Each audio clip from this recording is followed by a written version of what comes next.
Hello and welcome back, everybody. Back on DL here, and I know I'm back. I just needed a mental breather, honestly, because I was doing a lot of uploads for my own liking. But regardless, back, and new event is now available, as well as Gala Dragalia Remix has been announced. So we'll be going over that and all the units in there. So hopefully you guys do enjoy this, and regardless, just if you do summon for these two, I do wish you guys the best of luck. Feel free to subscribe because of the next video and the next couple of videos I'm going to do will be about Lilith. So that is going to be very fun. And also, I have links in the description as well. Feel free to check them out, especially with Lilith on the verge of coming out. Some of you guys might want some rooms, so the Discord would be a great place to try and get some rooms in. So we have a Gala Dragalia Remix. Gala Zena will be returning. This is the most recent light unit that came out. So now we're not going to see any more light units in Gala Dragalia Remix for quite some time. Do bear that in mind. Don't go asking for light units in the remix because all the other ones have been spent up. So we have Ari, who's a light close range mana caster. It's like Ilya, and we have Feeney, who is a water axe. And by the way, the data mines were correct on those two weapon types. They are the skill chain units. Now if we do look at them,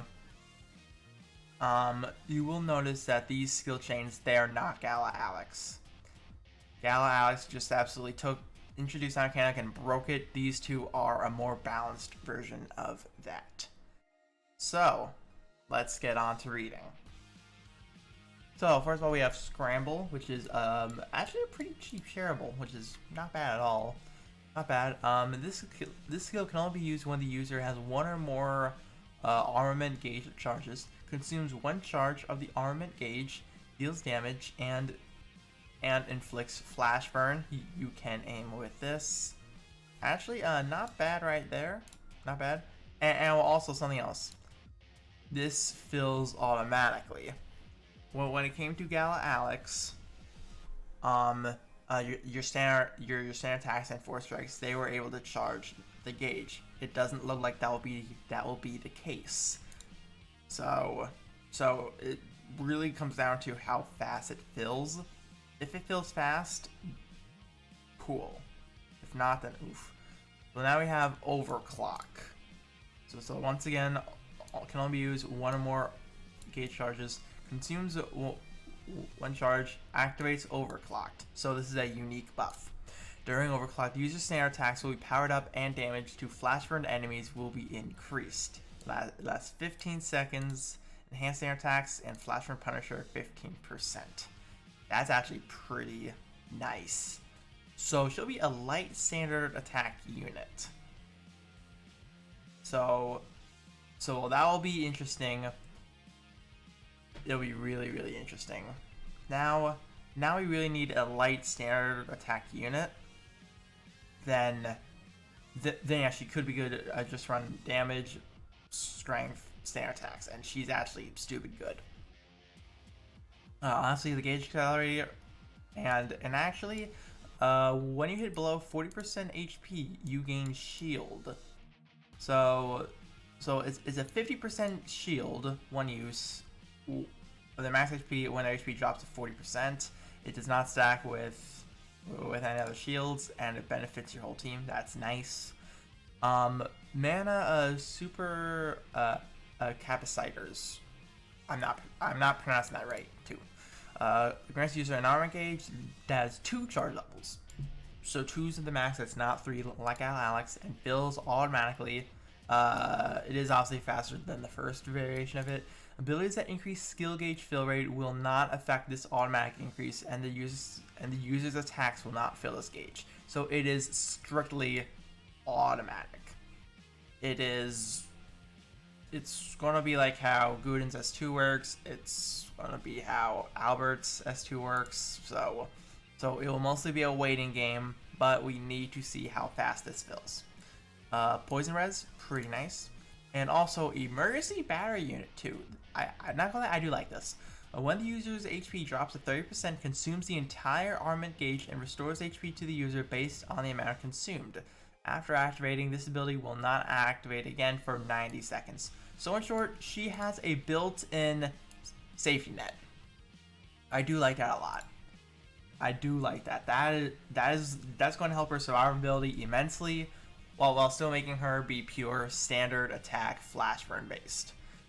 I like her. I really do like her. So what I probably have to say about her is well, it mainly depends on how fast the gauge fills. If it fills slow, she is sadly shit. But however, with this 15-second buff, I feel like it won't take forever, because you will always want to keep that up and running. I feel like it will fill up pretty nicely, but well, honestly, we will have to test her first in order to truly see how this works. And me personally, I'm not summoning on this banner because once again, these are general pool units. So now we move on to Feeney, who's once again Water Axe and also falls under the skill chain category. She's an attack unit. Oh yeah, that's right, and she's a defense unit, even though she's I believe her defense comes from her shield and her emergency battery. So okay, so now we move on. A set requirement, it consumes 1 charge, deals damage to enemies directly hit, and dispels 1 buff. So we finally have another water dispeller. That is going to be great, and this is also shareable too, which is pretty nice. And also, once again, it fills up automatically, and that's actually a pretty damn good hit. It's just one. And this one is interesting. This one's interesting. So this skill can only use it when uses 1 or more armament gauge charges. Consumes the entire gauge, deals damage to surrounding enemies, and if this skill hits 6 or more times during the same combo, increases the armament gauge's fill rate. Movement is possible during the attack, and if 2 charges are consumed, a more powerful version of this skill will be used. So this is interesting, alright?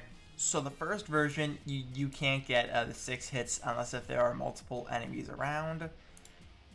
But however, when you do consume the 2 gauges, you can get the 6 hits pretty easily. But and then from there, Armament Charger, it's 30 seconds. So that's pretty nice. That is pretty nice. But however, this is interesting. This is just interesting. Like, well, you need to consume 2 gauges in order to activate this. Then from there, I guess she becomes a D-Spell bot? A D-Spell bot off of her S1. So that's probably her main purpose. But it will be nice, though. It will be nice to have a D-Spell bot. That it really depends on how often the enemy buffs, though. So that's interesting. Just some standard co-op, chain co-op stuff. Abilities. It's also the gauge stuff. Full-on stun res and Turbo Unit 2 increases strength and defense by 20% and attack rate by 15 when the armament gauge has 1 or more charges. So that is pretty nice. That is nice. So pretty much, she will really get her damage. Or when you get up to 2, use 1, up to 2, use 1, up to 2, use 1. It's like Gala Alex with her 3. You want to get up to 3, use 1, get up to 3, use 1. She's going to want to have that same mechanic built in, kind of. So that's nice, actually. That's really, really nice. And well, this will also play very well because you will technically always have a D-Spell on hand, as well as also always having available the fill rate charge. That's very nice. So yeah, I do like her a lot. I definitely do. But also, this is all tied into unique buffs. I'm mentioning unique buffs for a reason. You'll see that in my next video, probably going to be in a few hours. But overall, both these units, they do look pretty solid. Like, I'm not gonna lie, these look like good units, but I'm still not going to summon because well, I don't think I have any need with Lilith coming out. Who knows? Honestly, who knows? But we'll figure that out later. And now, though, I do want to quickly go over Galazena, the returning Gala, in case if you don't have her and or want an excuse to own her. So what Galazena does is, well, she heals. She can make a mini healing zone that can increase that can restore HP as well. So it just sits on the field waiting for someone to obtain it, and also does the entire increasing strength thing. And that is shareable, but it is expensive as shit though, so do keep that in mind. Holy Crown damage increases 4 strike charge by 30%.